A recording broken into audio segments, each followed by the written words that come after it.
எபிரேயர் 12ஆம் அதிகாரம் 29வது வசனத்திலே நாம் வாசிக்கிறோம், நம்முடைய தேவன் பட்சிக்கிற அக்கினியாய் இருக்கிறார். அசைவில்லாத ராஜ்யத்தை பெறுகிறவர்களாகிய நாம் பயத்தோடும் பக்தியோடும் தேவனுக்கு பிரியமாய் ஆராதனை செய்யும்படி அவருடைய கிருபையை பற்றி இருக்கிறவர்களுக்கு கர்த்தர் சொல்லுகிறார், அவர் பட்சிக்கிற அக்கினியை போல இருக்கிறார். அவருடைய கிருபையை பற்றி கொண்டிருக்கிற ஒவ்வொரு தேவனுடைய பிள்ளைகளுக்கும் கர்த்தர் பட்சிக்கிற அக்கினியை போல இருக்கிறார். இந்த பட்சிக்கிற அக்கினி என்ன செய்கிறது? நமக்கு விரோதமாய் முறுமுறுக்கிற, நமக்கு விரோதமாய் போராடுகிற, நமக்கு விரோதமாய் யுத்தம் பண்ண நினைக்கிற எல்லா சத்துருவின் போராட்டங்களையும் எல்லா மனித செயல்களையும் முறியடிக்கும்படியாய் சுட்டரிக்கும்படியாய் இந்த கர்த்தராகிய பட்சிக்கிற அக்கினி நமக்குள்ள இருக்கிறார். அவர் உங்களை அபிஷேகிக்கிறார். அக்கினியின் அபிஷேகத்தினால் உங்களை நிரப்புகிறார்.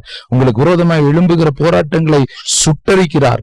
எல்லா பாடுகளையும் எல்லா பிரச்சனைகளையும் சுட்டரிக்கிற நல்ல தேவன் ஆமென் பட்சிக்கிற அக்கினியா இந்த நாளிலே உங்களுடைய வாழ்க்கையிலே செயல்படுவாராக.